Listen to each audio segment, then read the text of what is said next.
Pour son édition du 23 août 2022, Le Parisien revient sur l'affaire du chasseur décapité dans l'Allier. Christophe Douar a été retrouvé mort, sans tête, dans un fossé en 1995. L'enquête a été relancée en juillet dernier, soit 27 ans plus tard, et a entraîné la mise en examen de sa veuve, Maria M. Les avancées scientifiques avec notamment de nouvelles analyses génétiques ont mis en lumière des éléments pour faire avancer l'enquête, mais pas seulement. Le comportement de la présumée coupable interroge toujours plus les enquêteurs, incohérences, attitude détachée en garde à vue et sa relation très fusionnelle avec son fils Anthony. Il faut reconstruire le récit de Maria et Christophe Douar pour tenter de comprendre ce que pourrait cacher cette famille.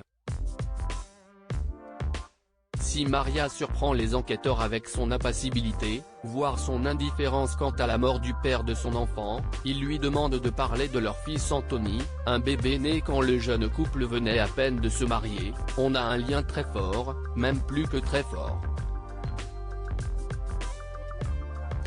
Je m'en suis peut-être trop occupée, raconte Maria. Elle explique s'être beaucoup investie dans son éducation, à l'opposé de ses propres parents qu'elle qualifie de géniteurs et qu'elle a quitté en épousant le chasseur rencontré à l'âge de 15 ans, je fuyais mes parents. Christophe Douar était présent pour moi. Mais leur couple a connu des difficultés. Christophe s'occupait plus de ses histoires de chasse que de sa famille et de son fils. Elle se décrit comme fusionnelle avec son garçon. Le Parisien souligne alors cette étrange formule incestueuse qu'elle utilise devant le juge d'instruction à propos de son duo avec son garçon Anthony, on aurait pu être un couple. Une fusion alors que le couple rencontre des difficultés et qu'il existe des soupçons de violence conjugale. Elle ne parlera pas d'enfer, mais admet des passes difficiles, des disputes que leur fils entendait et de l'abus d'alcool du chasseur.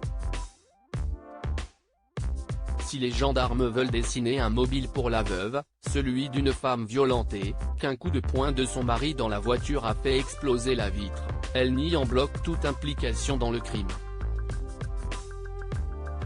Aujourd'hui et après 2 mois de détention provisoire, elle a été remise en liberté ce 20 août avec assignation à résidence sous surveillance électronique sur décision de la chambre de l'instruction, précise le quotidien.